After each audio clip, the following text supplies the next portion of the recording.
We've been trying to put this together for a minute. Yes. But I guess God wanted some more news to hit. And it happened right on time. You have remained to be relevant in a time to where, unfortunately, there's a lot of people from your generation you just don't hear from anymore. Right. So talk to me just about like where you are right now in your life. Life changes instantly. I said, I need people to know that I can actually speak and I got some intelligence and I'm just not no dumb that blew up rapping and now I'm on reality TV. So I went to morning radio. I said, if I can tackle that, then I'm on my way to becoming that guy. If you took the time to just ask yourself, if you knew your expiration date, would you be doing things the same way you're doing things now? You made a comment that, you know, you wouldn't feel comfortable performing at a gay club because you don't want the, I'm paraphrasing, but something about the men's eyes lusting at you. When you're ignorant to something, right, you're gonna be uncomfortable. When we all watch Love and Hip Hop, did doing that show cause any friction with your then wife, Alexandria? It's so crazy. Were you really dating Karlie, or was that just for the TV show? Man, I was dating Karlie. She didn't give it up right away. Karlie had you wait months. Were you in love with Karlie? You know, I couldn't make it to the in love stage. Like once we crossed them lines, shit got crazy. It's no secret. You have 9 kids. Right. 5 different women. Right. Are your 2 sets of twins the same age? Yeah. At the same. You didn't catch that? Oh, I caught that. Okay. Whoa. I need to be clear for the. Whoa. You have 4 kids that are the same age. Yeah.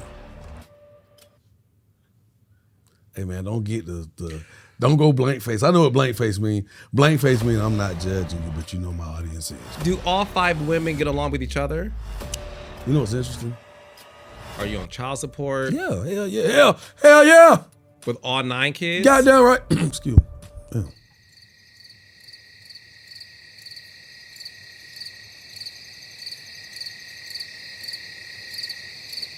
Well, here's it. You want to go even deeper?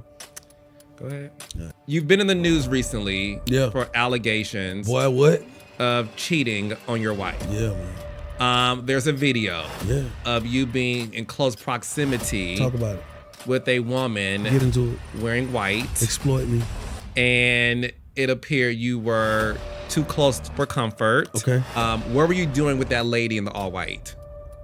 What had happened was, that was a You cheated on her before? So you've been around Puff, and you know, I'm sure you've been to a few Diddy parties. Right.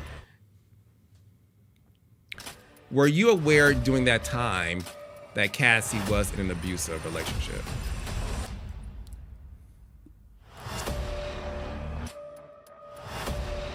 Hey Raindrops, now before we get into this video, I want to talk to you about joining my community. Yes, my YouTube community of subscribers. So make sure you like and subscribe to this channel. It helps build the channel and build our community. I love it when you guys comment and post. So remember, make sure to like and subscribe to this channel. I'm here with my dog. And we talking whatever we talking today. That's how it's gonna be. Yeah. That's how it's gonna be. Well, look, we are here, Raindrops, with the talk of the town. He literally is the talk of the town. He's on the airwaves in Atlanta. It has been for many, many years. Starring on Love and Hip Hop, rapper, entrepreneur, and we have so much to discuss. Please give it up for Young Jock. Did you have to say that? You were so good with media training. This know the smile when he say your name, Jock. So you didn't go to media training like I did? No. Did you notice that?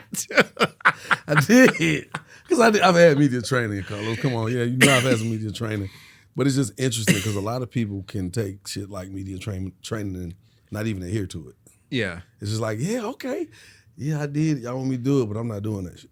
Yeah. No, I took a little bit of it, but then listen, you got to like add a little bit of your own spice into it. Right. But that's what you've been doing anyway, because look, I'm going to give you all your props right now because you have been in the scene for a minute. Yeah. And not only are you just out there, because anybody can be out there, but you have remained to be relevant in a time to where, unfortunately, there's a lot of people from your generation you just don't hear from anymore. Right. And before we started rolling, you said something that really spoke to me. You said a lot of people don't live life, and you love living life. So talk to me just about like that, like where you are right now in your life. Man, Carlos, you know, it's interesting because some people don't understand the blessing of waking up until they realize they won't be waking up in a little while. You know, and that means with someone who knows that their expiration date is near because, hey, you've been diagnosed with this stage, that, and we give you 6 months. You know, life changes instantly, right? Mm-hmm. But for somebody who's not diagnosed with some type of terminal illness or just is already planning on taking their own life, so they see things, they start seeing things differently. The average person just like, hey man, I'm gonna be around. We all gonna pass. We're all gonna be away from this place sooner, you know, than you think sometimes. Cause even if you got another 30 years, that ain't that far away. Mm-hmm. You know? And I think sometimes if you took the time to just ask yourself, if you knew your expiration date, would you be doing things the same way you're doing things now? Because if you knew your expiration date, right, you would not probably work a normal job because you just couldn't see yourself trading your time for that little money. Even if it's big money, your time, you know your time gonna run out. You know what I'm saying? Mm-hmm, mm-hmm. You if you knew that you had 3 days left to live, you wouldn't be doing this interview right now. Unless you like really just like, you know what? The interview Young Jock is on my bucket list. Just give me 2 minutes. You know what I'm saying? This interview is on my bucket list, and me going on vacation with Portia Williams would be my bucket list. Jesus Christ. Is that on yours too? I went on vacation with Portia. Not with Portia. We were both, hey. Well, you understand, media training again. I know how to move the needle. I can say something, but I'm not insinuating that we dated or anything. We did a trip to, I want to say the Bahamas or Jamaica. No, Jamaica. And, you know, we were hosts. And Portia is one of those people, like, she could be very, hey, how you doing? But when it's time to turn up, she like one of the homies. Mm-hmm. She's in her own bubble. You know what I'm saying? You know, sometimes you just have certain variables. She's a variable in any equation. She could make it go. I'm saying she could walk in the room. No, she's a chameleon for sure, yeah. She could walk in the room and change the energy. If she walked in right now, we'd be like, oh, hey, what's up, Well, bro? No disrespect to you. If she walked in right now, you would be leaving and everybody else would be leaving too. And I'm happy for you, friend. Yeah. I would love to see that happen right now. Big Los will make an appearance. Hey. Cigars and all.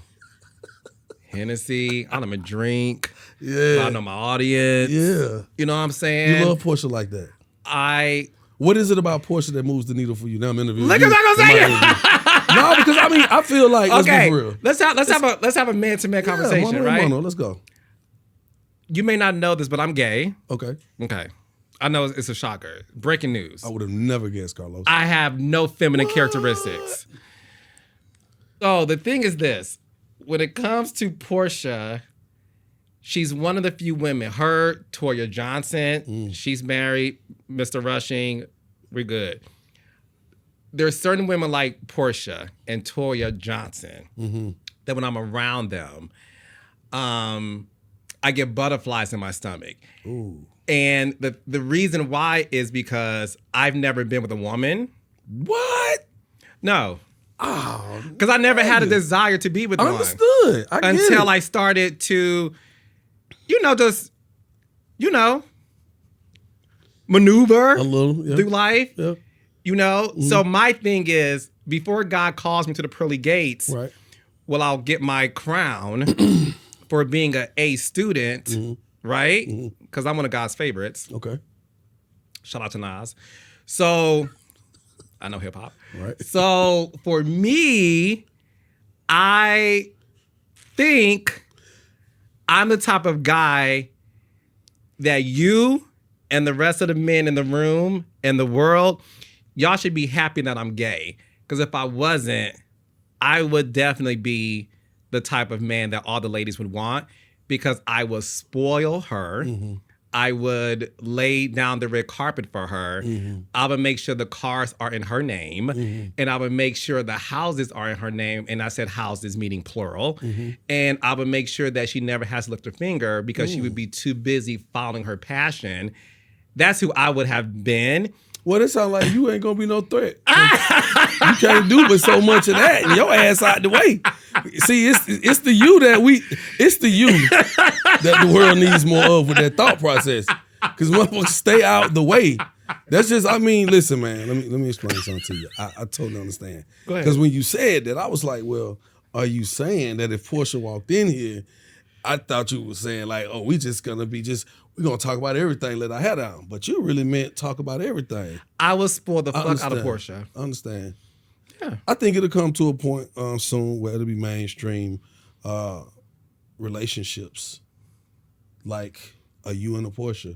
Honestly, being an openly gay man, and a woman who's gonna be fine with it, because it's happening now. It's just not, maybe it's just not as highlighted, but it's happening now. Because I know people like that. So when you said that, that's why I had to say, well, what make you say that? You know, openly gay men who are with women. Yeah. Oh. Yeah. They're openly gay. Yeah. Oh. Yeah. Yeah. I mean, the first time I witnessed it, I was like, okay, they just playing. Like they like really brother and sister, and they just say this shit for shits and giggles, or to just make people forehead wrinkle like yours right now, right? But after knowing about the while, I was like, hold on. Turn from hey to hey. Nah, we ain't doing that. Like, who is this? Him and her in one. Nigga making shit. This is the real 50-50 rule, nigga. You know what I'm saying? So, I mean, that's what I mean. It's happening. I mean, and you know what? I've come to the place, Carlos, to be honest with you, man, I just believe in living and let live. That's just what it is, man. I don't have no issues with nothing and nobody almost. It's like, hey, man, whatever. Were you offended because I was watching you on your radio station, and this whole thing with the LGBTQIA plus party came up. Right. And you made a comment that, you know, you wouldn't feel comfortable performing at a gay club because you don't want I'm paraphrasing, but something about the men's eyes lusting at you, right? Like you would be uncomfortable. And listen, as an openly gay man, and I think because I have 6 brothers, right? And, you know, the majority of the men in my life are straight, and I have conversations with them.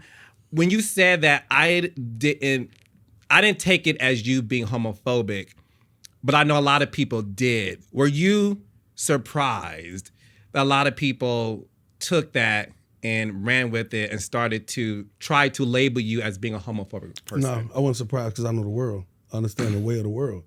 I understand society. You know what I'm saying? Our society. But I understood also that the truth, if it's prevalent enough, you can't embellish it. You can't over-embellish it and make it something else. It's just going to be what it is, meaning that I know openly gay people who came up to me, and I've been approached by people I don't know, openly gay. Hey, man, men and women, I got what you were saying. I feel you. I got a police officer chick walked up to me. She said, hey, can I holler at you for a minute? I was like, sure. You know, and I was like, police on side. And she said, you know what? I felt where you was coming from. And she was like, hell, she was like, I didn't want to ever come out because I didn't want to be judged for being who I am. And I said, you know what? That's all I was saying at the end of the day.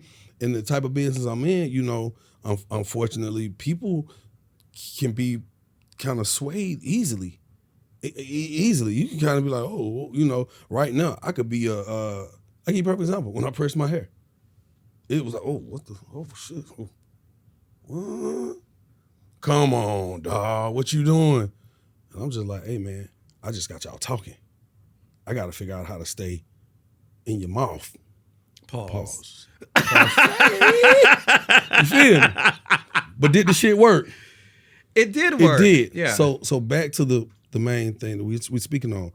When I said that, I'm just being real, dog. I done been around the world. And I've been to some places, misbehaving. You had the song with me. I know you see it. Okay? Yeah. She was on before me. She had a record called Bottle Action. I hit that bitch with a bottle, right? Yeah. So I was her hype man. This is like my little sis. We moving around the world. And she had a party one night, I never forget. And I walk in, it was 2 parties in one night, right? At the first party, it's all women. Even it being all women, you know, I was uncomfortable in a way, a little bit. Because some of the women who were the studs, can I say studs without offending? You can say studs. Okay. So I got you. You can say stud, yes. Right, see, we gotta ask. Everybody don't know, the way of your world sometimes. And that's where the shit get a little cloudy, gets murky. So you got some of them who looking at me like, what he doing here with us? They don't know who I am. They barely even know who she was at the time. So they look at me like, why he in here? There's an issue. And I'm like, do I need to stand out, wait outside? Because why they looking at me like that? I don't even know what, right? Now, we left from that club. The owner owned both clubs. Well, they owned that club and they promoted a night at another club. We get to the other club and it was dudes. It was all dudes. And it was like, you good? I was like, yeah, I mean, shit, this our show. I'm a hype man. I'm getting paid to be here. And as I'm in there, niggas coming over, communicating, being human, right? But then some of them is drinking and like, shit, so what you doing in here? I'm like, shit, my nigga, I'm just chilling. You know what I'm saying? Because I don't even understand the world of where I'm at right now. I'm just following a dream of mine. I'm passionate about music, and here I am. So you know how it gets when you don't know, when you're ignorant to something, right? You're gonna be uncomfortable. Let me drop you off in a household, in another culture that don't speak your language. You're gonna be uncomfortable for a minute. You can be intrigued by it and want to know more. You can be interested also, but you're still gonna be a little uncomfortable because you can't quite figure out this world. This world, you're just not a part of this world. And that's just what it is. And like I said, people judge so much. Right now, if I go do a party, let's be for real, heterosexual man, and motherfuckers is saying shit, yelling shit out, and people, and I know you say, why you being openly gay, a lot of comments came across like, we would never try you. Lies. Niggas done said shit to me, and I had to be like, yo, like, what? But because I ain't no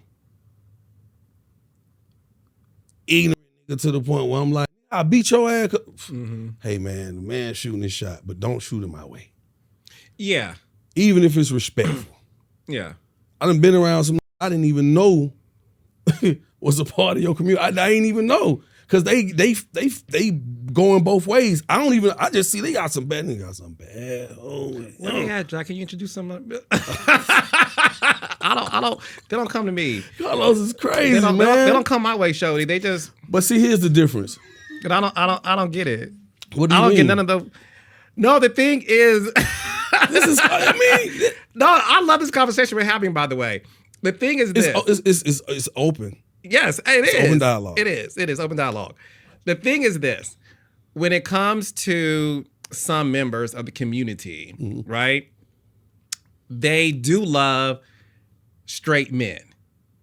And I'm an old school gay, right? It's like a taboo kind of thing. They, because we didn't grow up like, oh my gosh, look at like RuPaul. You know what I'm saying? Right. There was nobody who we saw growing up. Our attraction was straight men because that's all we saw. And that sort of like continued as we got older. Okay. And that's why, as I'm hearing you, yeah, some of them would try to like test it out. Just see where you at. Just to see. Let's see. Why he here? Just to see. He that comfortable? See. Yeah. Oh, you, man, listen. My homegirl. Love her to death. It's my dog, one of my road dogs. Angie. Okay? She's a stud. Beautiful person. It's my dog. She came to me, was like, yo, bro, man, shit ain't going right over here, this venue we got, man. Do you think you know anybody that might have a venue that we could use to throw our parties? I'm like, nope, I don't, because I don't know because I don't even know how to bring the conversation to nobody. They be looking at me. So I'm like, I don't know, right? Boom. One day I'm sitting back, I'm in my spot, having a drink in my club. And I'm like, damn, well, we ain't got shit here. Ain't shit popping on the third deal. you know what? I should call her and let them do that here on the Thursday. It's women. Mm-hmm. I was like, why not? And they was doing it. Male. You know, they came through, a few different people, and you know, I let them do their thing. We made money. That's it. Boom. Now, even doing that, opening my doors to that world, should have been enough to say, hey, there's no phobia here. Now, when it comes to the guys, sometimes just be for real, man. Some straight guys, it's just they don't. It's almost like I don't know what that like, bro. I don't want to see it. I don't know how to, because I don't understand it. It's almost like, and I hate to say it, it's almost like being racist. Mm-hmm. You know, it's like you don't understand something. No. Yeah, leave away from me. It's a phobia. Yeah, Carlos, please no. You know what I'm saying? It's like it's a phobia, bro. Like for real. Yeah, no, it is. Yeah. I'm serious, and so yeah, it was just interesting because, you know, I was really talking about the Boosie shit, man. Boosie said that he wouldn't perform for $250,000 and I was just like, well, and see, nobody highlighted the whole interview. I was like, well, shit, I performed Pride with some girls, with the girl them. I think Kia Comedy, and it was interesting because her not really hearing what I was saying in that little clip, she even came for me, and I'm giving her shine now because I still understand what her heart was at when we were doing our little business together. I feel like she's a good person, you know what I'm saying? I just felt like at that moment she got a little beside herself and misunderstood what I was saying and just, come on, bandwagoners, let's go and destroy them. It's like, you came and performed for us, for Pride.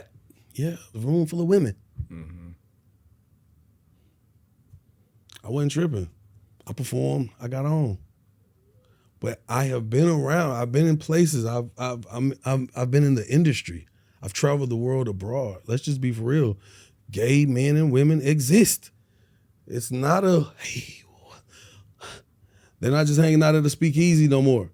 What are you talking about? Mm-hmm. It's people around you every day. Like, let's not act like as an artist, somebody doing the PR, the stylist.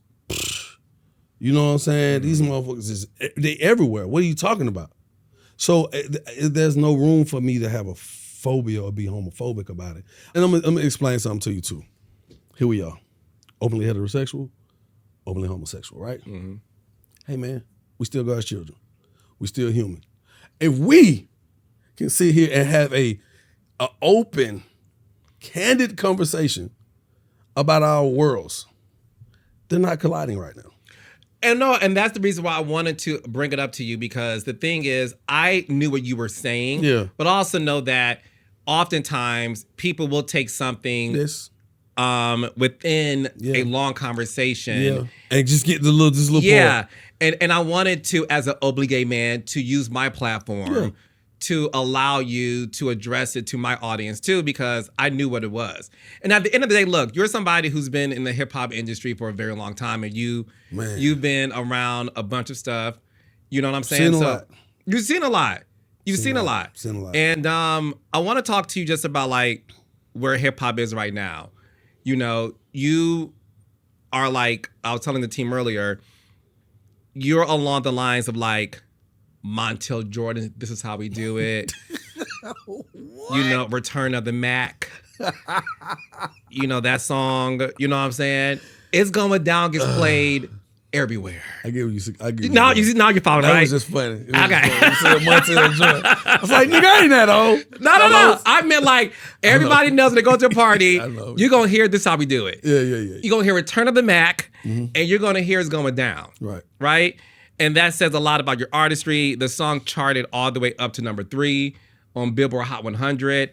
And the fact that you were able to really do that as a down south rapper. Mm-hmm. And when you look at the state of hip hop now, is it concerning to you? Let's just, I can sum it up very quickly.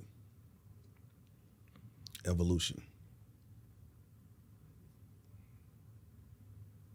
You can't stop that. People are going to evolve. Things are going to evolve how they evolve. When technology evolves, we have to evolve.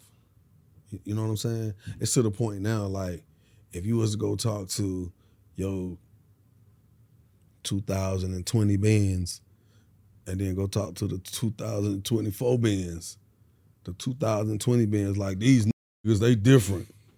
They don't even use gas. These just go plug up anywhere they at, and they have to wait a few minutes. But I mean, these don't even make noise, dog. Niggas don't do none of that.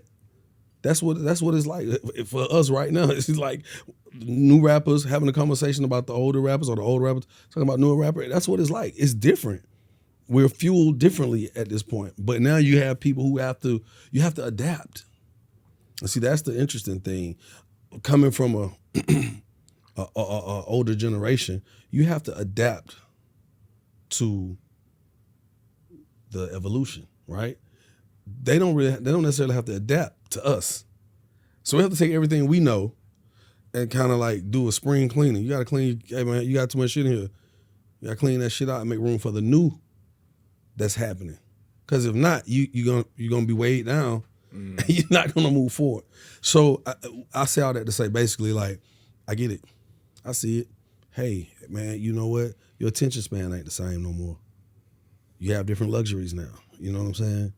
You don't even have to drive in your car no more. The car drive you. You don't have to stop and get a road map. It's on your Apple Watch. Hey, Siri, take me to Carlos King birthday party. The one with the girls. You know what I'm saying? Oh, shit. And we got what did she say? Go to San Francisco, or did she say? My bad. That was my phone. But so it, things change, man, and I think that's just what it is. Like, no one's sitting around waiting for. I give you a perfect example, and it's something you mentioned. You say songs are like 2 minutes long now. No this, and that, right?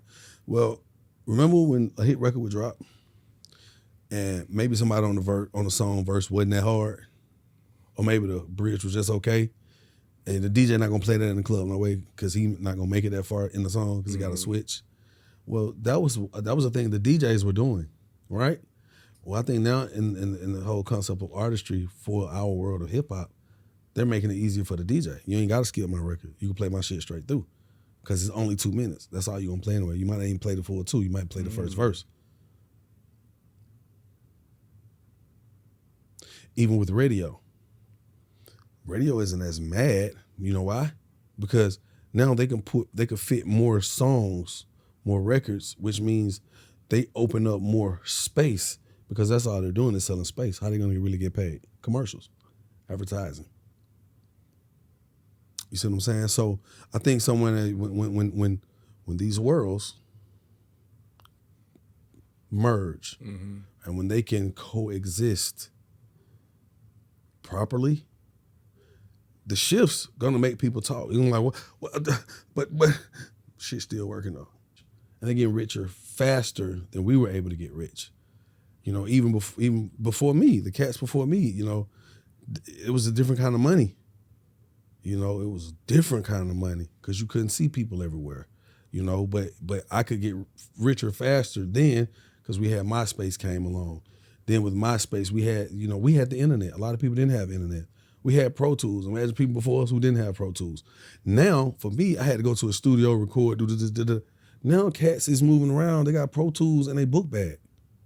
Bro pulling out his laptop with his headphones and his mic, and niggas just knocked out 3 songs while they was waiting at the airport type shit. So you gotta evolve with the times, and I think that's, just kind of cross-referencing. Understanding how to remain relevant. You gotta know, you gotta move with the times, baby. Is that one of the reasons why you decided to do Love and Hip Hop? No, man.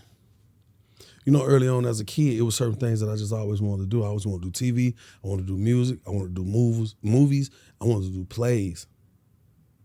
I wanted to do everything I named, and I've been able to do all of that successfully. So when it came down time for me to do music, it's interesting. I was one of them cats watching Making the Band, saying, man, please, boy, TV or not, boy, come on. I'm walking to go get this cheesecake, boy. That ain't shit. I done walk for less. I done walked to get some cheesecake just to eat some cheesecake. At least I'm walking to get some cheesecake for a nigga to eat the cheesecake who could put me on. So not even at that time, I didn't understand it was a television show being produced. I'm just like, nigga, if I ever got in front of Diddy, nigga, I whoop, whoop, whoop, nigga, I'm going. And so when my opportunity came around, that's exactly how it was. I remember watching Love and Hip Hop like, oh, this shit finna take off. Oh, this shit done took off. Damn, these niggas back on. And I'm saying, but they missing one thing. Just to make people laugh. Cause niggas was getting laughed at and not laughed with. You know, it's a difference, you know what I'm saying? So even though I've gotten laughed at, I mean, I know I done did some wild shit. I done had some moments where I was like, yeah, nah, I probably shouldn't have said that shit, but hey, that's how I felt at the moment, you know what I'm saying? After looking back, like, damn, I said that shit, I was tripping. Fuck it, you know? But when you laughed with, like, if I say some funny shit, cause I'm like, me and you right here watching right now, I know somebody at home's gonna be watching us like, this ought to be interesting. Yes. You know, so we gonna have to keep it interesting. And I think that when I'm on the other side of the camera, I'm not seeing it as I'm in front of the camera. I'm seeing it as if I'm watching this shit myself. How this shit gonna play out? So that's why I connect with the audience. I knew I would be funny. So when my opportunity came, here it is. You stay ready, you ain't gotta get ready. Yeah. I believe in that. And then see, I started realizing like, man, you know what? I'm watching niggas around here getting money hosting shit, like big events, and they getting paid, and they ain't got to run around and sweat. These niggas is clean, and they still getting top dollar. These niggas flying private jets. I'm like, I want to do that shit too. So I started to, when I dressed up for Love and Hip Hop for my green screen, you know, when we talk to the people, you know, I started wearing blazers. If you just go back and look through the seat, I started wearing blazers and shit. Cause I'm like, if I could be funny, still a real nigga, and appealing in front of this audience with this blazer on, then maybe somebody else will see me in the space for that. Then it just started slowly happening. I said, okay, I'm getting these gigs. I got a whole thing of music myself. I got my own catalog, but I ain't even performing. I'm hosting the show with some of the biggest names who hot today, who just dropping that they got this day too. I'm hosting. And people looking like, damn, they ain't even question them. What you doing hosting? They just like, man, you crazy, boy. I enjoy it myself. Cause at the end of the day, I just gotta get the job done. But I said, no, I want more. I said, I need people to know that I can actually speak and I got some intelligence. And I'm just not no dumbass nigga that blew up rapping and now I'm on reality TV. Radio. So I went to morning radio. I know morning radio is the most prestigious segment. That's the hour. That's the premier hour. That's the flagship of any radio station. I said, if I can tackle that, then I'm on my way to becoming that guy. Because I'm really looking at it in the concept of renaissance, man. You know, when by the time you look up, you know, people don't see it as it's happening. It's always after we kind of step back and be like, damn. Over 20 years, man, you done had hit radio show, you been on hit TV show, you done had hit songs, you know. Next thing now, I'm doing movies. I got a movie out right now called Gas Station Pimp. And it's an anthology series called I Got a Story to Tell. Shout out to Smoot Films, man. And it's funny because it's on Tubi right now. And Carlos, it's one of the craziest movies out, right? I'm telling you, it's crazy right now. And once people start talking about it, by the time they realize, like, oh man, this man he doing movies. I just did one with Tay Diggs. Oh, that's good. Yeah. Yep. Love and Murder, Atlanta Playboy. Yes. That was interesting though. Yes. Yes. You know what was even crazier? The crazier part for me doing the movie? What? You want to know? What? So check game. You know him and April Jones was an item. Mm-hmm. She was my girlfriend in the movie. She was his mistress in the movie. So imagine I'm on set, tonguing this man's wife down, and he in the scene with me. Not his wife, but his girl down. And I'm like, damn.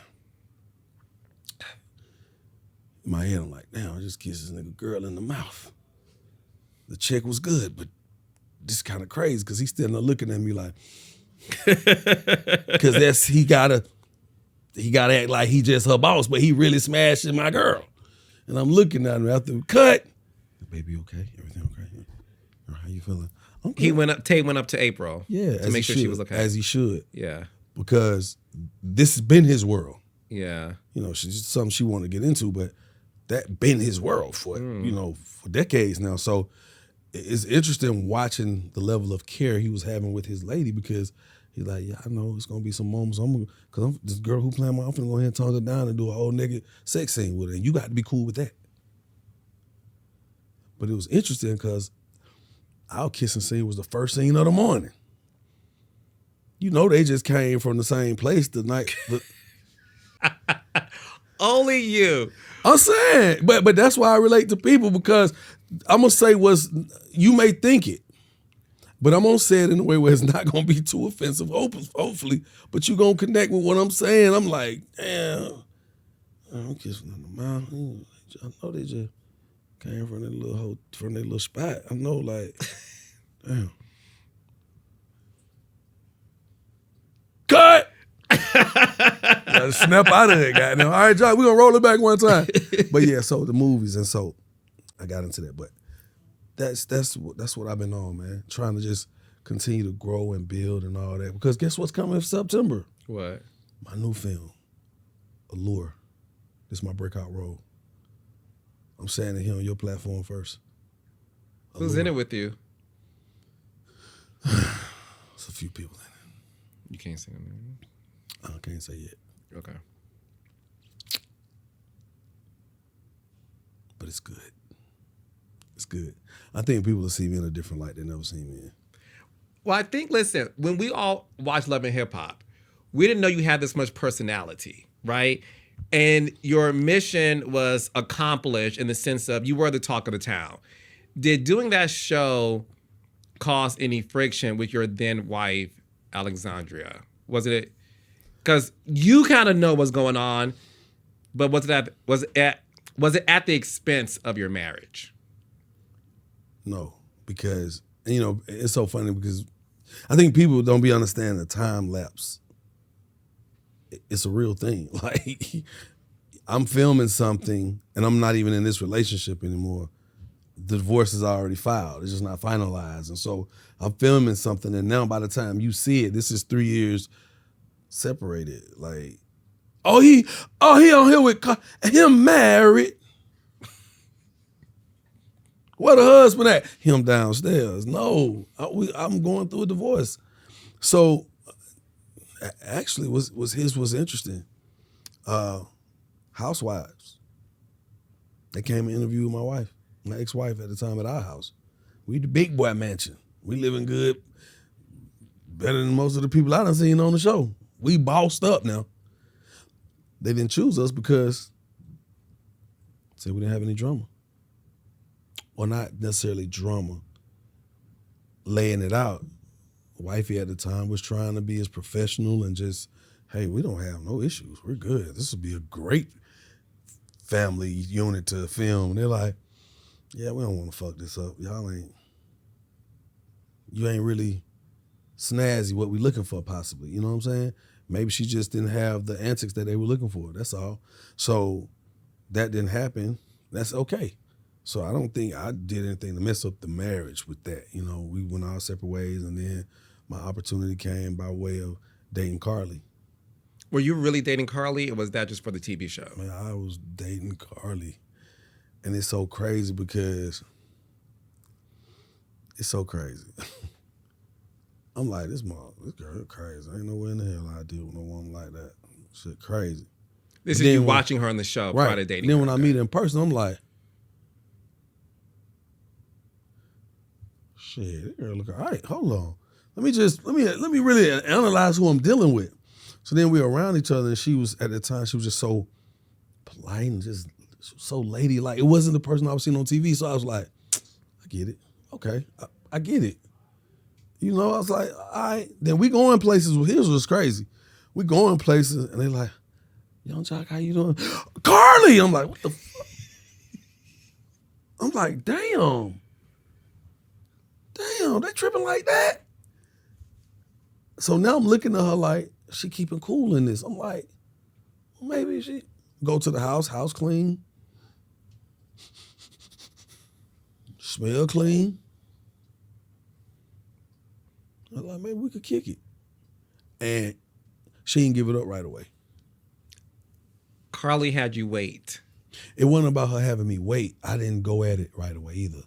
So that helped us a lot. It kept a lot of the emotional friction out of it, you know, because once you cross that threshold, people start feeling like, you know, there's a level of entitlement, a sense of ownership, a sense of, bitch, where you going? I'm saying her possibly saying it to me. Mm-hmm. You know what I'm saying? You know how it go once you cross that line, and we didn't do that. How long did it take for y'all to consummate the relationship? It was months out. Months. Like 6 months? Probably maybe about 4 to 5 months. You waited 4 to 5 months? Well, here's the thing. I wasn't chasing. I wasn't trying to just smash. I mean, my world was, hey man, I'm still a young jock. You were sleeping with other women at the time. I mean, I'm saying, yeah, at the time, I'm traveling the world abroad. I'm really having my way. You know what I'm saying? It's like out of sight. Like if you don't see you don't see an artist, right? Every day, he's not on TV, he's not here playing on your radio. So you kind of think, dang, they must not be doing that. But they still move around here getting $20,000, $25,000 a show, and they could do 4 of them a week. They still making more money than a lot of the new niggas who just dropping at the moment. You almost got to play catch up because they may have been making $100,000 a show, and they're coming down. And as they're coming down to the 25 niggas just getting on, they getting the 5, 75, 100. This nigga might float around about a 15, 20. You still coming, you getting 10. You got to have some hits before you start talking 20, 25, 40, 80, 250. It take time. So, you know, when you thinking they ain't getting money, they still having their way. They still got fans. Music, like you just said, you guarantee them my songs, certain songs when you walk in the club. You know what I'm saying? You gonna hear it's going down. You might hear, you gonna hear it's going down. He'll buy you a drink.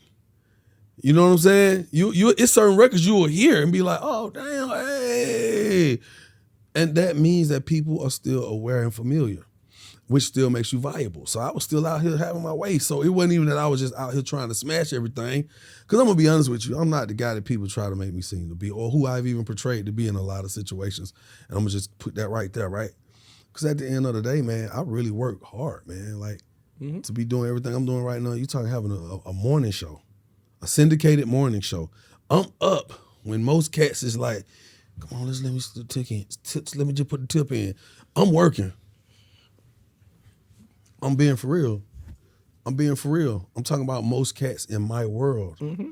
You working, you out here, you do your concert, you go do an after party after the after party. Now it's 3 a.m., you trying to hit something. I'm in the bed with my wife, dog. Or I'm on the road trying to catch the first thing out to get back to this life. I jumped in the radio to create structure for myself because I was just out here in the world. I'm being booked. I'm just out here and I ain't at home like I should be and want to be and need to be. So I had to figure out how to create the structure because Love and Hip Hop didn't give me that structure. They gave me some money. They added on to my, I had a little power pack going like, okay. Then when I put radio on, it was like, I was like, I'm back, bitches.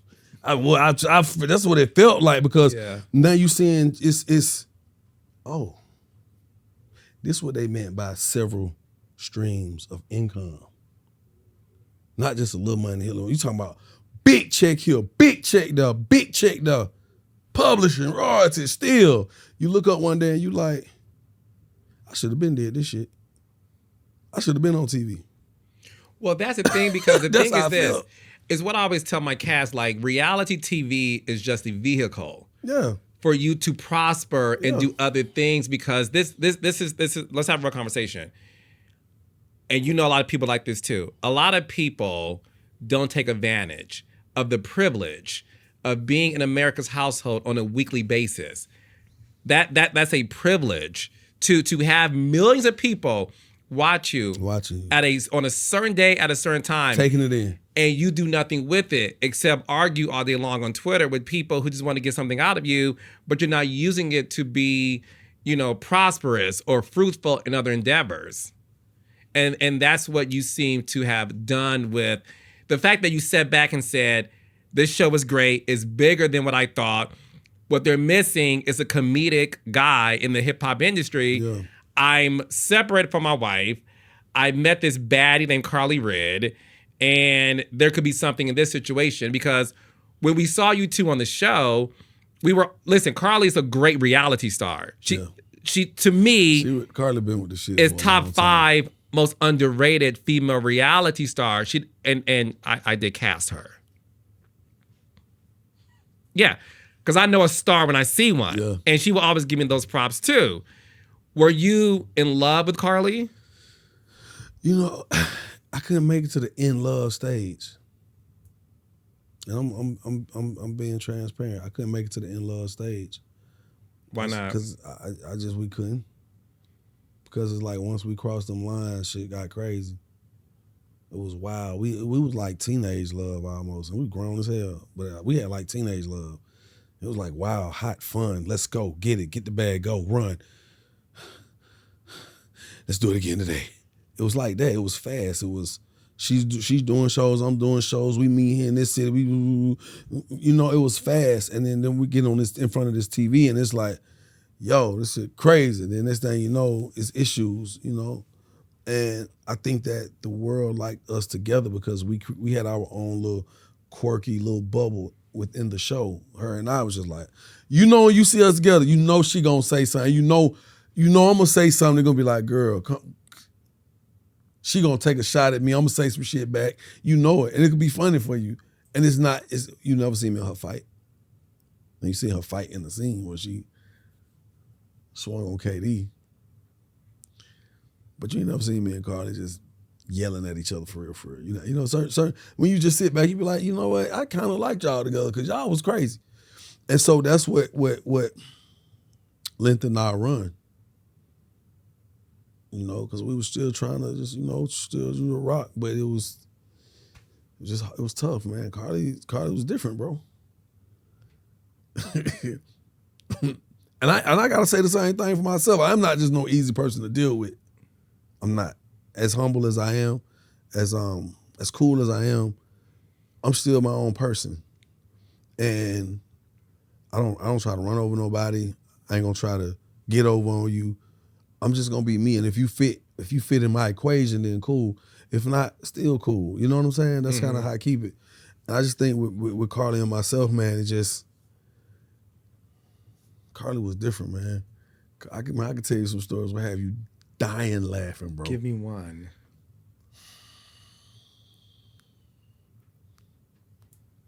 Man, one time, this is a true story, man. I swear to God. I swear to God. Bro, I wake up, I'm like, what the hell she at? Grab my phone. It's like 1 in the afternoon. I'm like, damn. So you don't get, you're not suspicious. It's 1 in the afternoon. It ain't 1 in the morning you waking up. So I'm like, damn. I'm like, all right, let me get myself together. She come through the door, boom. I'm like, what's wrong with you? I have never ever dealt with a man. You disgust me. What are you talking about? I'm lost. I'm like, what you talking about? I got out of this bed and I left and I got on a private plane and I flew to Miami and I flew back and you didn't even realize that I was no longer in your presence. I'm looking at her like, man, what the fuck is wrong with this? I'm like, what? You know how you should hit somebody with the, man, come on with the cap, right? So I'm like, what? So she turned into a whole full argument. And I'm like, Karlie, what are you talking about? So boom, check game. It just go away. Like she ain't even mad no more. So I'm just like, yeah, you probably was on some bullshit. I just slept a little late because I gotta watch you. So one day she, baby, where are you? I'm like, Yo, I'm on the east side, coming back toward the south side. I need you to come get me. I have an emergency.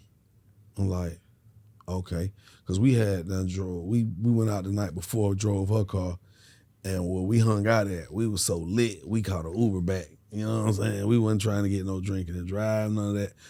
We was responsible adults, left her car and rode back in the Uber. So by the time we got up that morning, we ain't near her car. You know, you sober, and then you're like, well, we left the car. Like, oh, damn, we got to go get the car. So she's like, baby, I don't have time to go get my car. Can you take me to the airport? I have an emergency. I'm like, okay, look, Carly, look, two things. I need to meet my mom and my auntie. Rest in peace to both of them. I said, and I also have my daughter with me, so I ain't got no time for no games, Carly. Oh, no, baby, no games. No games. I'm like, all right. So I go get her. Boom. We pull up over here. My auntie like, that's her. Oh, she is a pretty girl. Okay. How you doing? So I'm like, Mama. She like, hey, Carly. You know, my mama real like, bitch, I don't trust you. Nobody. Mama didn't trust nobody. She didn't care. She like, So we leaving. We get on 285, headed toward the airport. So as we ride, I'm like, so Carly, what's the emergency?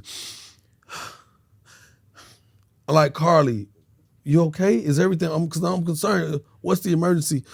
I don't know, babe. I'm like, I just told the girl, don't be calling me for no BS. I'm like, okay, cool. Hold on, babe, don't say nothing. I'm like, okay, don't say nothing. Hola. So I'm like, you know, I'm already like, man, I'm so sick of this girl, this bullshit. So she go, hola. The dude, you know, the world's most interesting man, the Dos Equis commercial. The nigga sitting in the blaze with the beard. The world's most, you know what I'm talking about? Yeah. This nigga is on her phone. I think it's this nigga. In my head, he sound like this nigga. I know it's not him, but he sound like him. He's Hispanic. Yes, he's a bro. Like, I'm like, ooh, this nigga talking like he mad about some shit. And she's like, see? So now I'm like, this bitch speaks Spanish? She speaks Spanish fluently? What? I'm talking about talking. I'm like,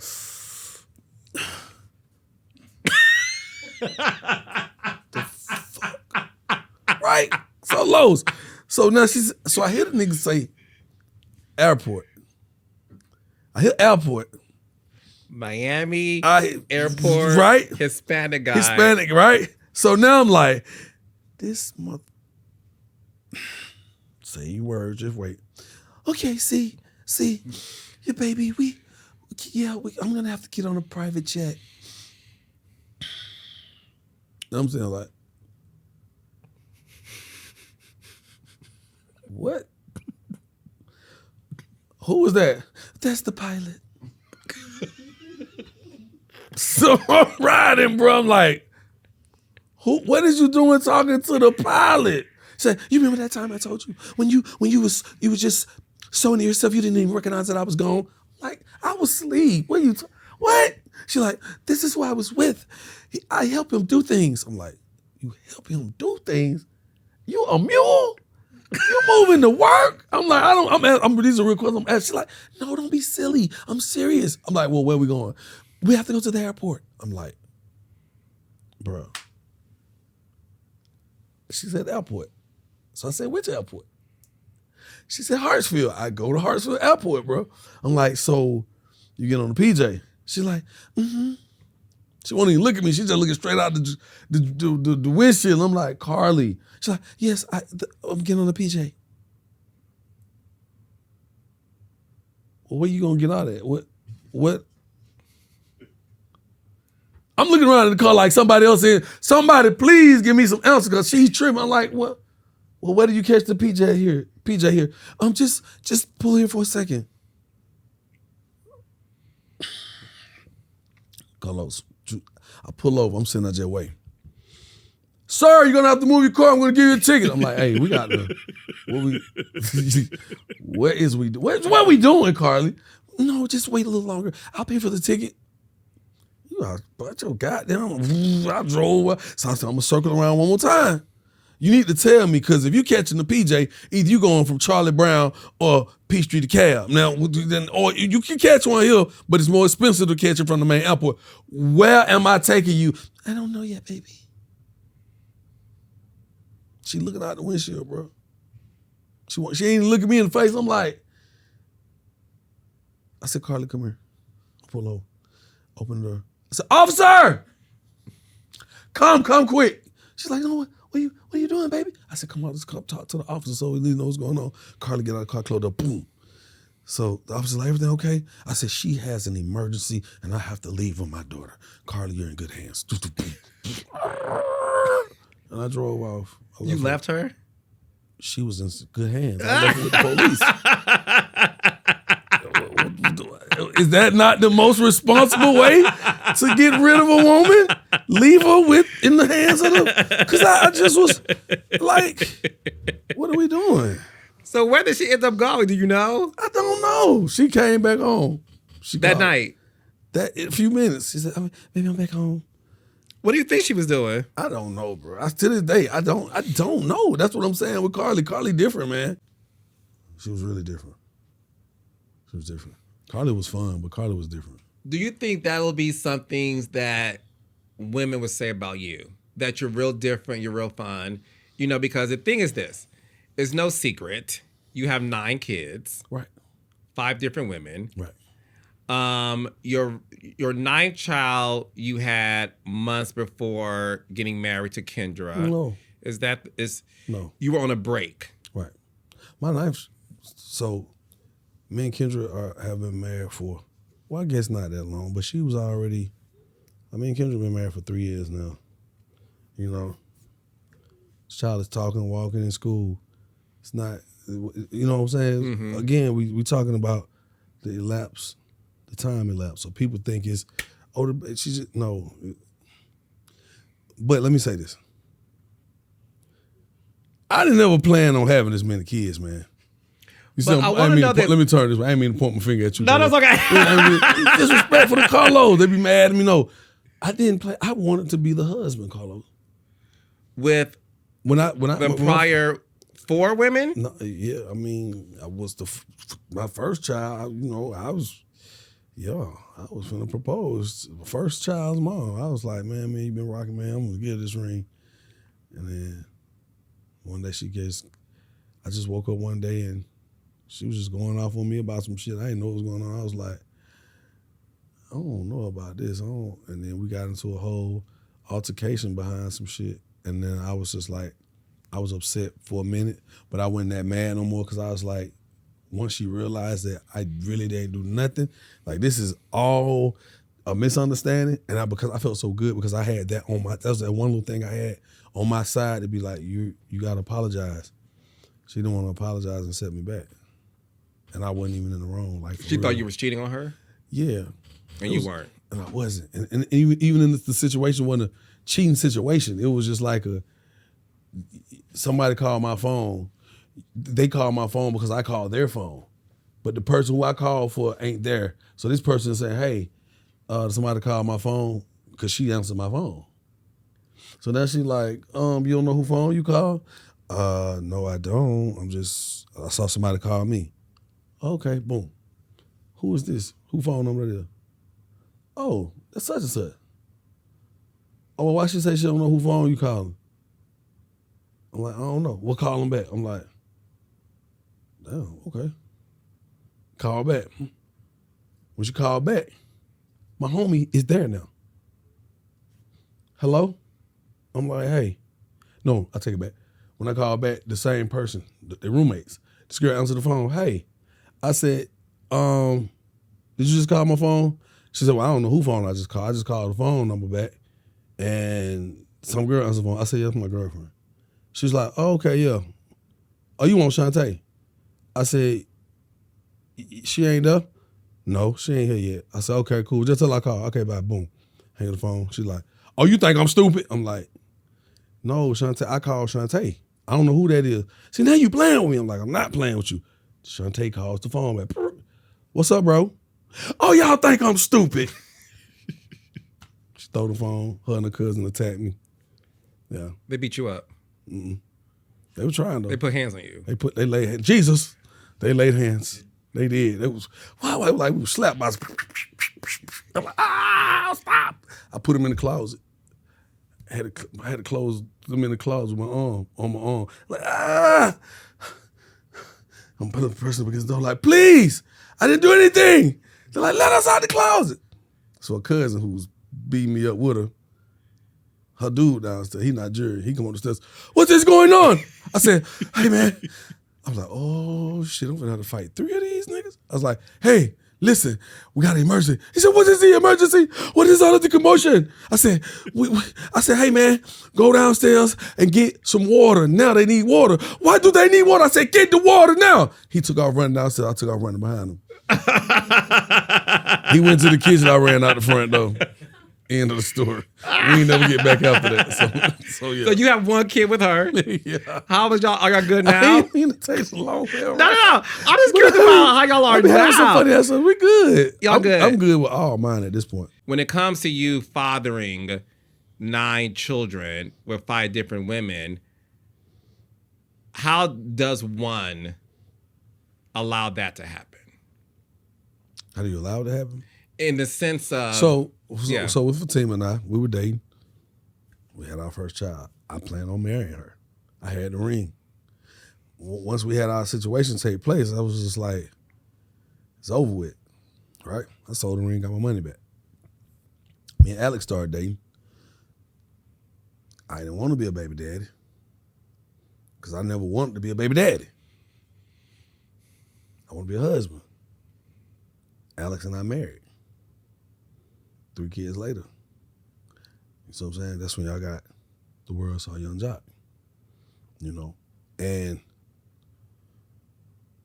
So that's 4 at this point. that's 4. Okay. So that's already like, oh, okay, then I mean, you got 4. Ooh. 4 was like, ooh. 4 was like, hey, young man, ooh, you ooh. Your loins be loining. And so after my divorce with Alex, after we went, you know, then there was Cena and Carla. And Cena was my friend. Cena was my homie. We had never even touched each other. That was my dog. Like I never smashed, never tried to. And we just locked in. I was single in and she was single and we was just kicking and hanging out like a big crib. Just chilling. And me and Cena got a little spicy. I was like, oh, this thing hitting good. Hold on. You know how it go. I was like, man, I didn't know that we even had this kind of spiciness. I didn't know it was this type of passion here, you know? So, and Carla, I wanted to be a man who could have 2 women at the same time without lying about it. You know, that's a word for it. But at that time, I really wasn't pushing for it to be classified under that word. It was just more like, hey, I want to feel this out. I'm being honest. You know, I deal with her kind of, you know, so.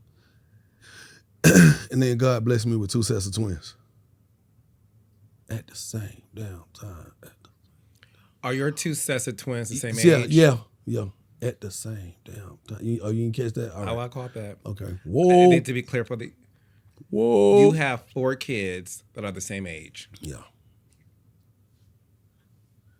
Hey man, don't get don't go blank face. I know what blank face mean. Blank face mean I'm not judging you, but you know my audience is. No, listen. I'm talking shit. No.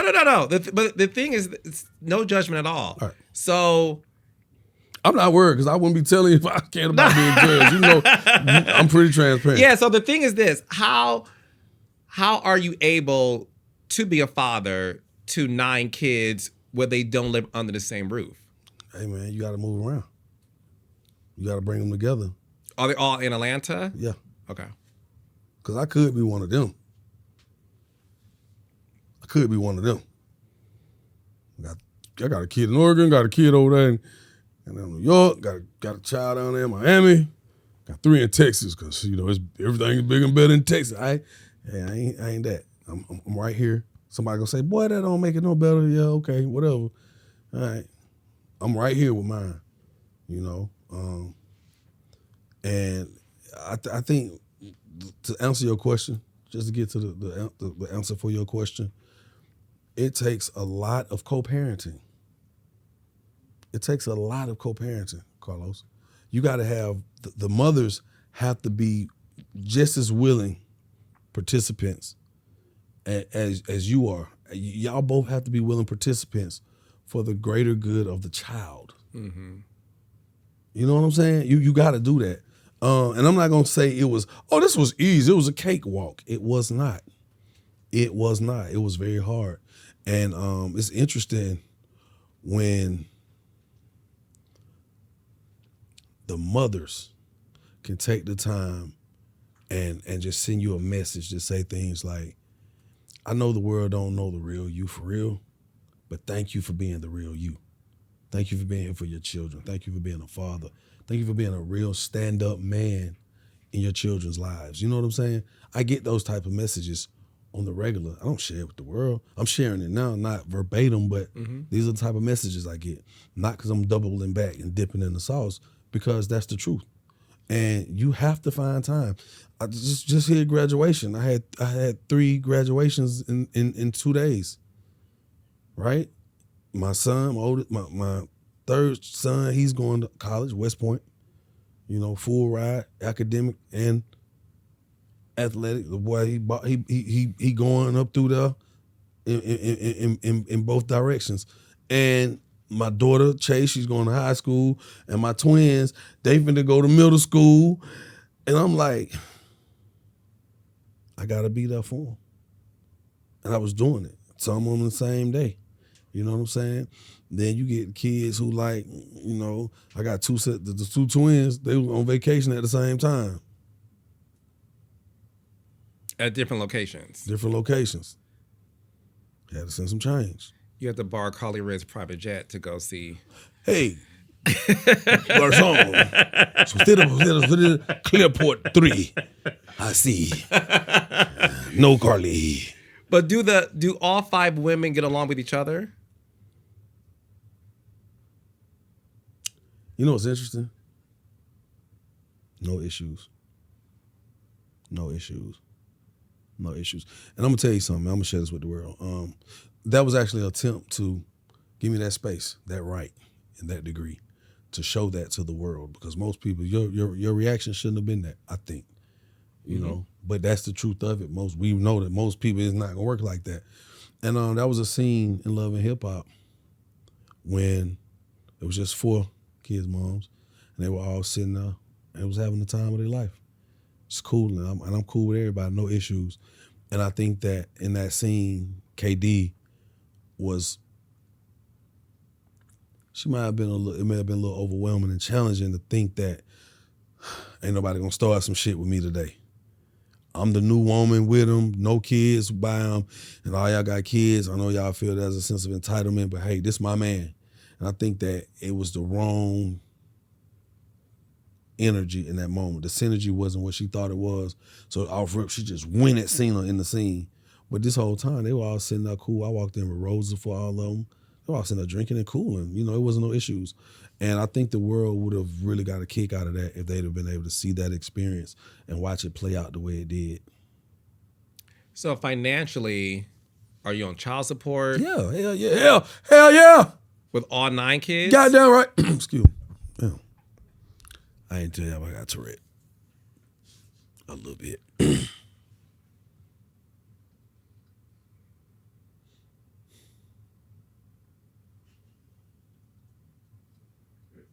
Well, here's them. You want to go even deeper? Go ahead. All right. So my oldest son is 24. No more child support. Mm-hmm. Okay. The one after him, my daughter, Corey, she's 21. No more child support. My son, Namir, 18 now, is going to college. It won't be child support by way of it being paid to his mother. I can now financially just help him straight up. And it's counted and it's considered a gift. It's counted, you know what I'm saying? When the mothers of your children come to you I say, hey, we good on child support? Thank you. You got to salute that. The average cat ain't having them conversations. I've been able to show some of the homies them texts, and they like, damn, she just, I'm like, bro, I mean, it ain't like I mean, they know I'm still gonna do for my kids, you know what I'm saying? But now I'm not obligated to pay them. So yeah, it gets interesting. It gets interesting. But see, when they go to the twins, it get real interesting. Because every time it's a 2 and not a 1. You know what I'm saying? Just think about it when it's time to get cars for them. We ain't got that yet. Do you get one car and tell them to share it? How? Mm-hmm. At that point, you can't expect them because we twins. We're going to work together so we got the same route. No, you got to get 2 cars. When it's time to get MacBooks, I can't get one MacBook. Y'all shut it. No, she got to get one and she got to get one and he got to get one and she got to get one.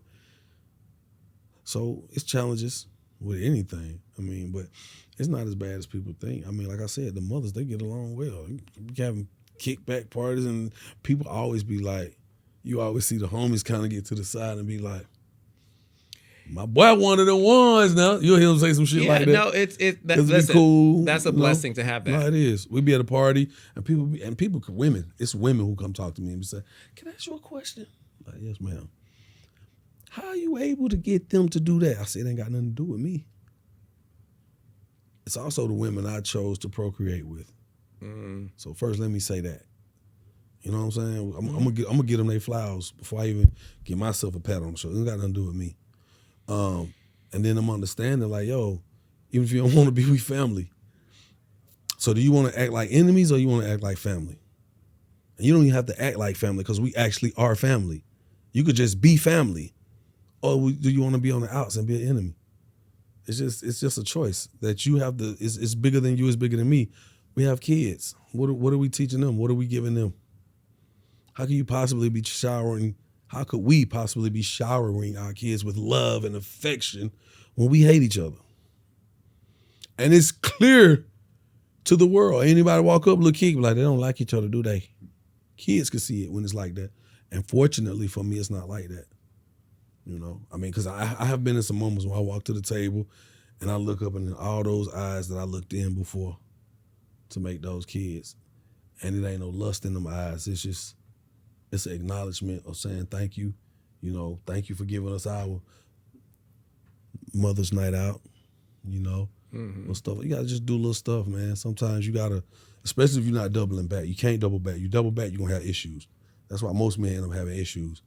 They get mad with their chick, and it's like, man, you know, you could talk to them kind of because y'all cool still, or you still smashing. And she like, well, I know.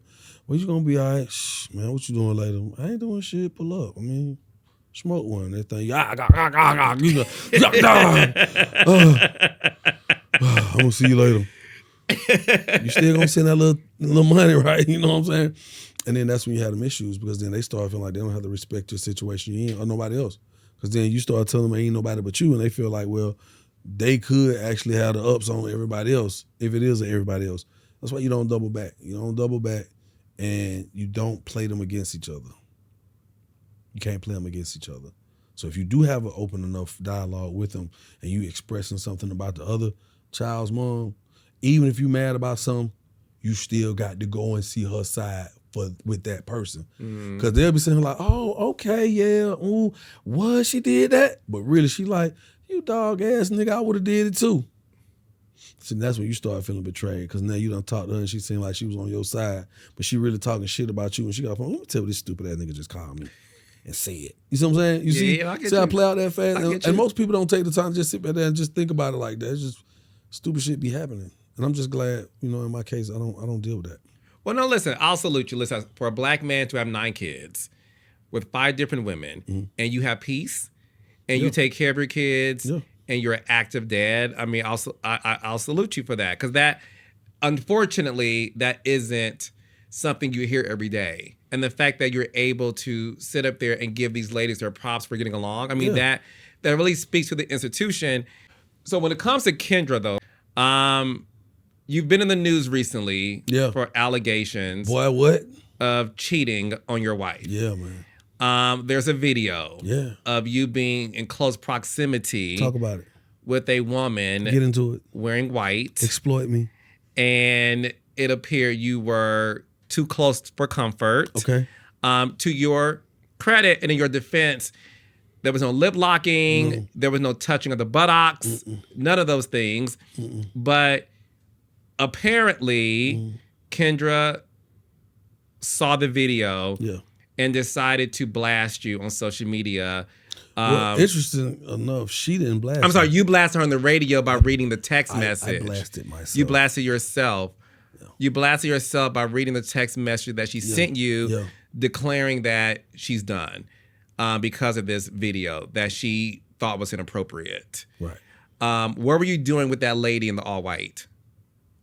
What did it look like I was doing with that lady in all white? So look, I saw the video. It appeared you two were conversing. I'm not defending him because you got to watch the video. In your defense, and I'm being very honest, you sat there and you weren't moving, and she did all of the moving, and she motioned herself to appear to be close. Your hands were to yourself, and you didn't do anything that I thought was inappropriate, if I'm being very honest with you, right? The fact that this was recorded outside of a fence, were you being set up by this woman? No, I don't think she had anything to do with it. Because there would be no reason to do that. That really wasn't a good setup, if you ask me. Because if she was setting me up, she could have did more. You think about it. If you was, you know what I'm saying? If she was trying to entice me to do something for setup purposes, you know, sit in my lap, make me grab her, try to kiss me, do something, you know, then she could, you know, not saying she could have got me to react to any of that in an inappropriate manner. I'm just saying if that was her MO, then it would have looked different. What had happened was that was a exchange of energy. I'm not gonna get too much into it. It wasn't no fights. It wasn't a brawl or anything. It was just an exchange of energy, and I saw it. And I asked her to leave. She felt like I was in the wrong for asking her to leave.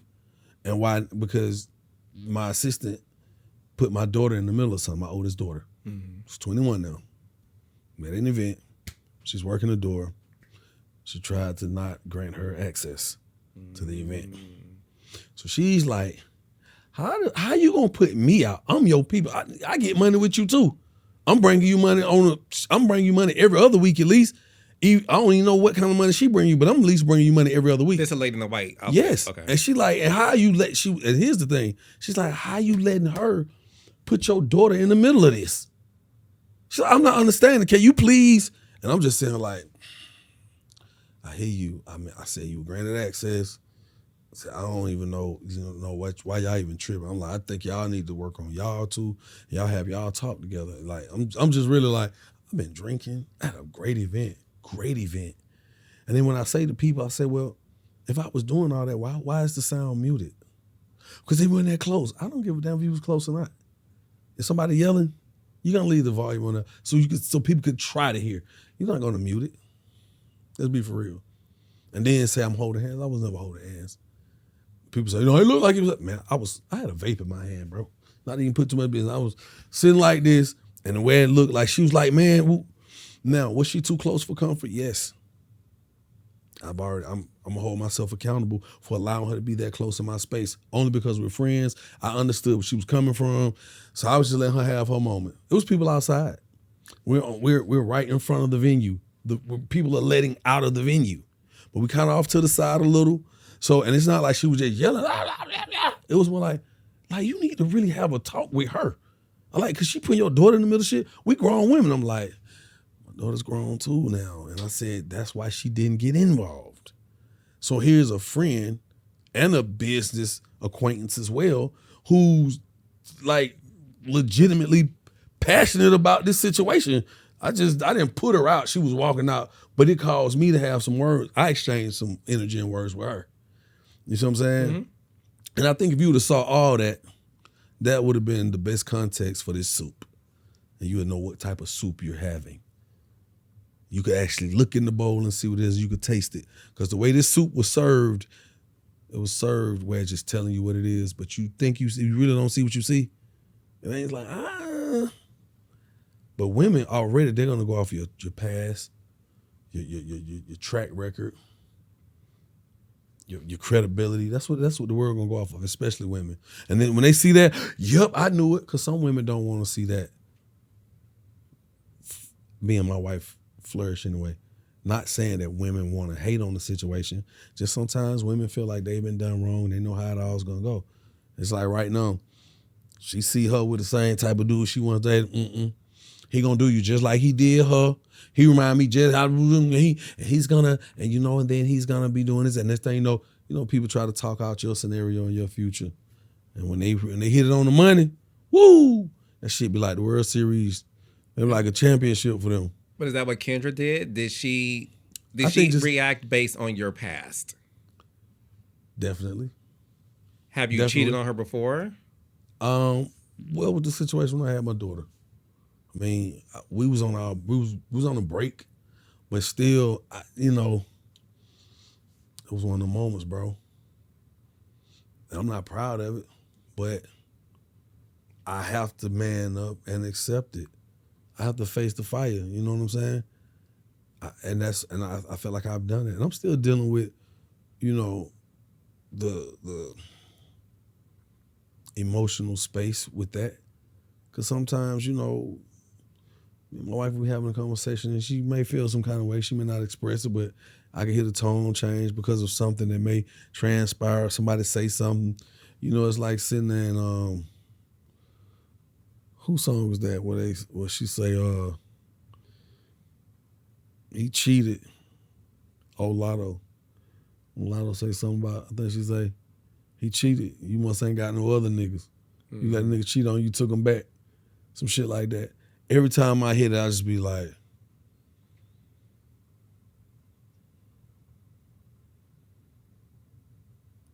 and then I be looking at her like, you don't feel like that, do you, baby?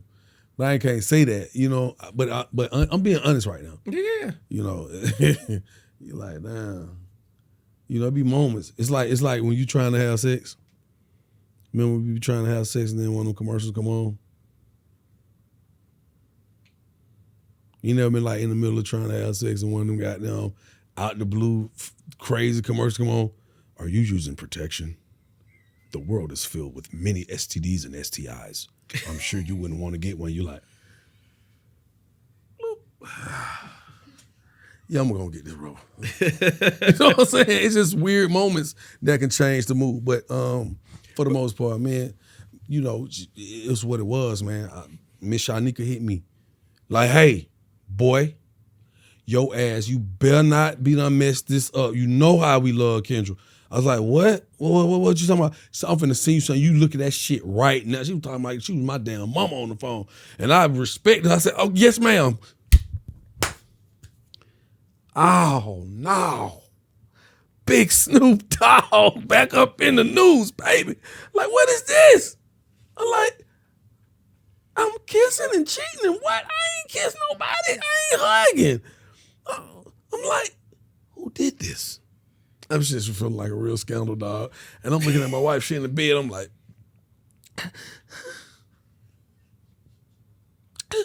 see the phone, I'm like,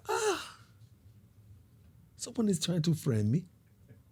How do I move forward? And do I let her wake up to this in the morning? Or do I wake up and say, babe, you need to see this and you need to see this like now? Like what, man? Who's enthused about doing it? I'm like, man, my beautiful wife done worked a long day. We just got to the house. We done had a good day. Done put her to sleep. Now I gotta wake her up to some bullshit like this. I'm like, it's the hard part about it. You know what I'm saying? I said, hey, I need to show you something. She said, I said, wake up. This need to be woke. Hey. She said, baby, what? I So I need to see. She said, oh, okay. They said you did what? Nah, wake up. You didn't see what this shit. This shit say I'm cheating. You wake up. So she was like, what? I'm like, look. And she like, what you was doing? I was like, hey, listen. Look at it. Read what it say. I'm not doing nothing. Look. And you know, it turned into that shit, and it was a blow up situation, man. And I mean, we didn't get physical or nothing like that, but when it's to the point where you waking somebody up to share with them something like this, they're not gonna be like, oh, man, they ain't gonna just rock out with you and be like, yeah, man, I know it's just a narrative they trying to push. Hell nah, what the fuck was you doing? You better tell me now. I'm like, baby, and so yeah, she was feeling some But when you kind of way. explained to her the story, did she believe it? I think as a lawyer, I said, now let me ask you a question. If I said, let me just really quickly, just take me and you out of this equation as husband and wife. I said, if I was your client and this was linked to a murder or something bad, how would you represent me in this? What is here? What evidence do you have to say I really? She's like, no, I don't want to use murder. Let's use what it is. I said, great. Is it cheating or not? She said, well, now I'm like, hey, you get paid to do this. This girl don't lose no cases, okay? And you know, it makes her look crazy to people sometimes. They're like, girl, I read comments. And you know, some people say little stuff like, she's supposed to be a lawyer. And I'm like, she's not dumb. She ain't slow by far. That's why she was able to look at that and be like, boom. But at that moment, I wasn't able to say, hey, be my attorney. It took some days because sometimes it's not just you're being accused of something, it's the embarrassment that comes from it. And it's just not like, hey, your mama done told me and your family know. Social media, the work, nigga, you job. These people know you. And when people see me, they know who I am, and as you know, so I know that, you know, because I could only imagine and I don't want to imagine. I ain't gonna even lie. If I seen some shit, because I had to tell her, baby, she was too close for comfort, but this is why she was upset, and so I want you to understand why. She looking at like my baby and my daughter is involved in some, and it's not like that, but I had to give her that. I said, but was she too close? Yes. I said, but you ain't see me do nothing. I said, because if it was worth it, I said, then baby, you know me. That's why when we were on that trip the same week, I did the video with her and I said, this is what cuddling looks like. Come here. Let me hold you. Give me your hand. It's holding hands. Give me some show. I said, none of that shit going on in that video. So for somebody to put the narrative cuddling and holding hands and I said, baby, that's just for the clickbait of it. I said, let's put the audio in it. And everybody says, but you're on the side of a building. No, I'm not. I'm right in the front. It's just the angle they got and they zoomed in. You don't see everything. You don't see the people coming out right to the side. You don't see that. So I said, well, you don't hear nothing. Well, maybe they weren't close enough. I said, whoa. You already know. Social media, phones, niggas be running down the streets. People is recording. They way down the street running. Yelling, you hear them. Whatever, you want to hear a gunshot. You just listening for what. I said, none of that's there. So once I did that, and then, you know, I just took my foot off the gas because I couldn't give it no more life. I was like, look, I was wrong for going to radio and reading out that text message, right?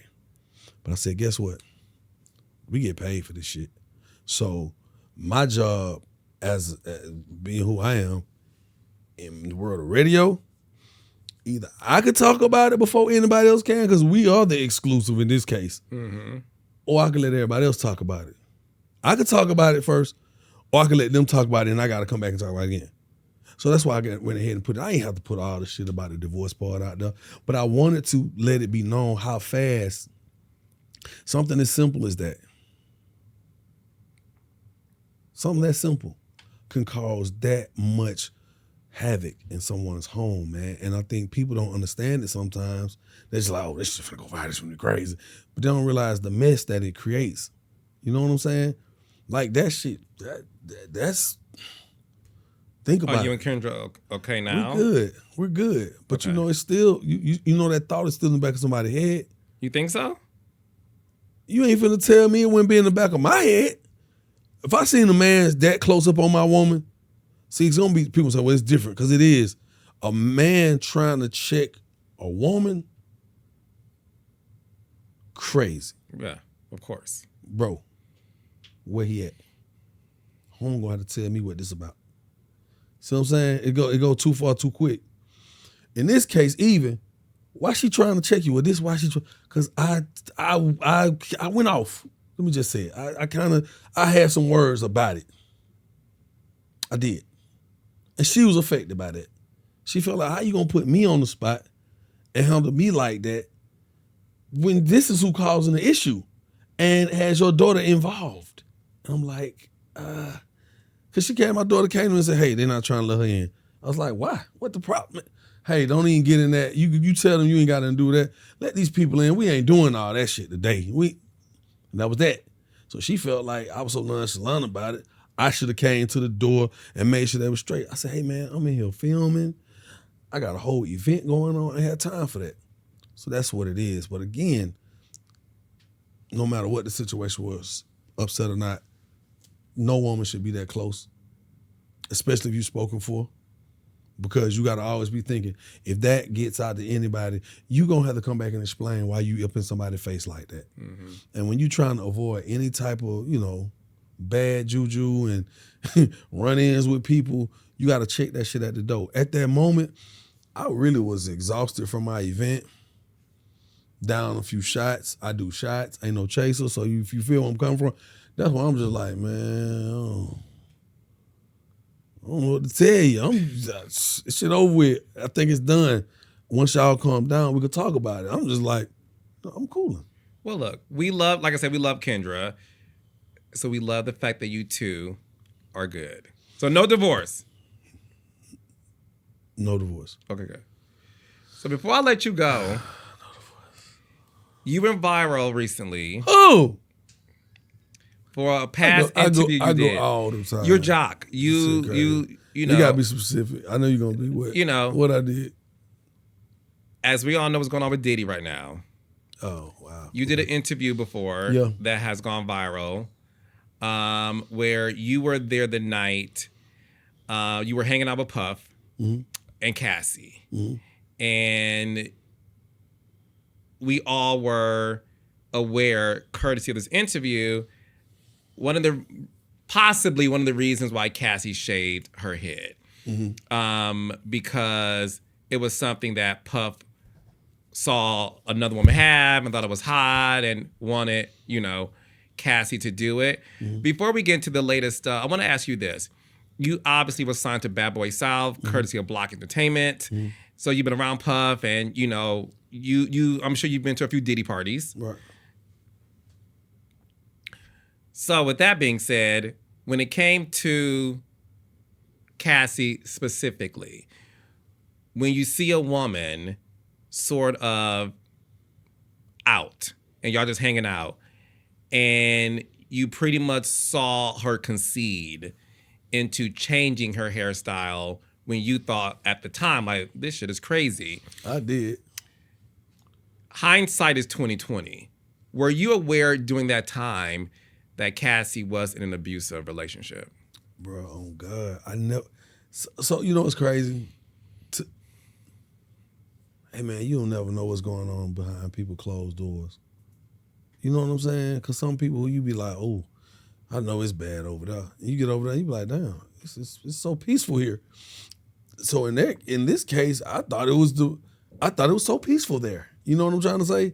So, a lot of times people have tried to say that, I know more than what I'm sharing, or, I possibly was mishandled in some of these parties or something. Like, everybody gonna have their little things they say, but at the end of the day, man, I'm keeping it 100. I myself personally, I never saw him do anything that I would say is, whoa, strange or abusive to her ever. That's why it's so shocking for me, because I put my neck on the line. Like, I ain't never seen someone, the goddamn video came out, I was like, it's certain things that put you in a mind frame of like, yo, like sometimes no matter even if you think shit is good, it might not be. You know what I'm saying? Because I never, even him, hey man, listen. That woman up there is beautiful with this. I got a beautiful woman. Oh, that's some rock star shit. Hell yeah. Think about it. He's hanging out with these people. I watched that man have the time of his life. He was on that goddamn bar with them whistles.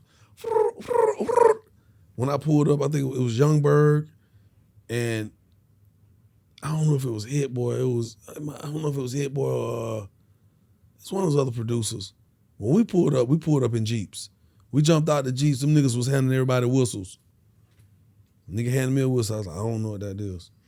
I don't, you know what I'm saying? I'm just saying, I don't know. I don't know. This some gang shit. I ain't saying Diddy was in no gang or no shit. I don't know why we doing, what was we doing with a whistle? What we gonna do? Roll call with a fool? No, I didn't want a whistle. You know what I'm saying? I did. But once I saw we got in the club, and I'm only pointing the whistle out because it played into the concept of the theme of the night, the club, the atmosphere, the music. It was. So I'm like, oh, these niggas just want to be a part of the fucking music. They are the background, you know. So Puff was on the stage just rocking the whole night, and I was like, man, this nigga's a real superstar. That's all I'm thinking. I had no negative vibes, no negative nothing. It was just perfect night, man. And I seen him stop. I was like, I'm trying to see what the fuck he see. What made him stop? And when he saw that woman, I saw her. But I didn't think nothing of it. I was like, damn, who that is? I was definitely like, who is that? You know, she had this look. And then I kind of just went and sat back down. And I was sitting there talking, and the next thing you know, he's like, yo, Cassie. And it was such a love type of thing. It wasn't no, hey, bitch, you gonna cut your hair off tomorrow. It wasn't that, man. Like, people make it seem like that's how I sit. Like, he came and said, baby, yo, I got this. I want you to just, like, right, I want you to shade the side of your head right here. And I was just like, and he walked away, and she was like, you could tell she was a little like, okay.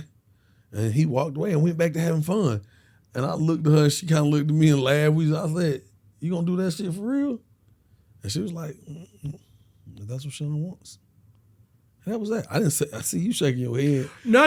Because of everything else no, now. I think, this is what it is. And I think it's one of those things where. That came off a little controlling. I was just about to use a C word. That is, yes, it was controlling. And I think for me, the answer of whatever Sean wants. And I think when you look at the fact that how young she was and, you know.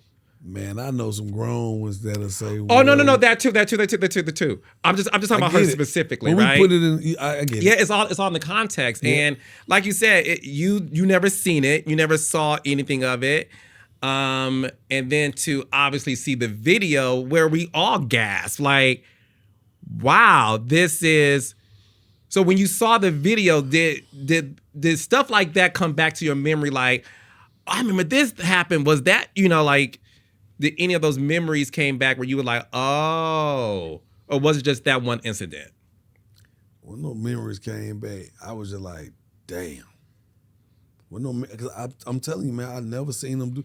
Even that night, even that day, I was in Miami. I recorded a record, and it was my ex-wife's birthday. I rented her this big ass yacht, and I hit Puff. I'm like, hey, you at the house? He like, yeah, man, Cassie, we just here chilling. Y'all come through. I was like, yeah, but we on a jet ski. And I said, we in the yacht. Now we gonna pull up on you. Yeah, come through, nigga. Jet skis. I said, oh, you got them fast ones. Yeah, we coming over there. He was like, yeah, me and Cassie will come through. We doing whatever. We kicking it. You know what I'm saying? Come through. Y'all want to get something to drink, some food? I'm like, no, we got all that on the boat. I said, nigga, we got Ciroc on the yacht. Nigga. We laughed and that was it. We kick it. Everybody was good. No, so I never saw that. And then we go, get off the yacht, go get dressed, come back to the crib, and we went and hung out that night. So I just never seen, so many times I've been around them, you know, I never seen that interaction. And who knows, with it being a me, a person of my stature, or my status at the time, certain shit you definitely might not want me to see. Mm-hmm. Can I get what I'm saying? You know, like when you hear the security guards and stuff start coming out talking about certain things, well, you kind of like you paying this person, and they got your, so it's there to protect your interests at all costs. You know what I'm saying? So sometimes certain things may happen around them that you might not let somebody outside of that direct immediate circle see or witness.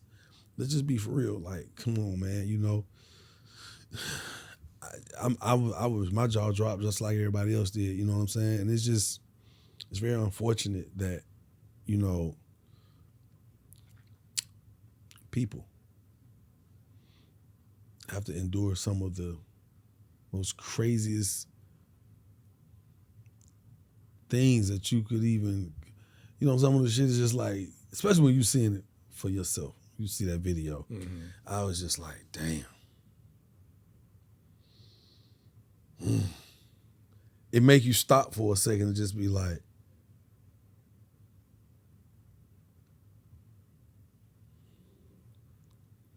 you just never know. That ain't no different to me than that video surfacing of me sitting on that car. And he probably even knew he was being recorded because he in a hotel. You know, it's... Mm-hmm. But at the moment when you click out, you ain't... So just like if something would have happened, I would have clicked out. Woo! Can you imagine that? Imagine that, bro. Imagine that. Her being that close to my face. What if she's just like, fuck, nigga? Drinking. Hey, get your motherfucking ass off me. What's wrong with you, man? Go on. She fall, boom. Now I'm a dirty, dirty dog. I'm just saying that's how fast it goes. And so when I saw that, I just was like, damn. So when my situation came out, it made me reflect on his situation even more. Like, man, you just gotta always go in yourself at all times. And I feel like if you do that, you'll never have to worry about no cameras or nothing. Because I feel like I can do anything in front of the cameras. When I say anything, I mean I could be myself because I ain't doing shit to hurt nobody. You know what I'm saying? But when you got certain issues, whether it's anger issues, you know, whether it's jealousy issues, just you abusing drugs, any of that, you got to get help, man. You got to get help. And I think the problem is, you know, let's think about it. Most black men are scared to even go to the doctor.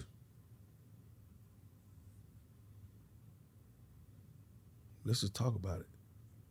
So you definitely know a nigga, be some shit could kill you right now. Niggas not, man, I'm gonna be all right. I'm gonna just drink some water. I'm gonna sit down for a minute, turn this AC on a little bit. I'm gonna be good. They told me to put some lemons in the water. They heard they get rid of Corona too, you know? So when you start talking for psychological purposes, niggas is not going to seek help for that, brother. I'm gonna keep it 100. Unless you are aware enough of yourself where you can do a self-assessment and look in the mirror and say, man, you better than this. Do something about it today. If you ain't, but 9 times out of 10, if you got that level of understanding, then you're probably not gonna be that person. Or if you're around somebody who's doing it, at least try to. Hey, bro, we gonna have to, bro, I love you too much. Gonna fuck around and get popped out here, be locked up doing that dumb shit. You know, like, so, yeah. So now look, I appreciate you doing this interview, man. Yeah, man. I really enjoyed you. You are a star. I appreciate that, Cole. It's the reason why your relevancy is where it's at. Thank you, and look, I will always big up a black man who's taking care of his responsibilities, his children, and building a legacy for them to obviously, you know, be a part of. So I salute you, Josh. Hey, man, I appreciate that, Cole. I really do. We've been trying to put this together for a minute. Yes. But I guess God wanted some more news to hit. And it happened right on time, huh? God is good. Amen. All the time. It's not big Oli.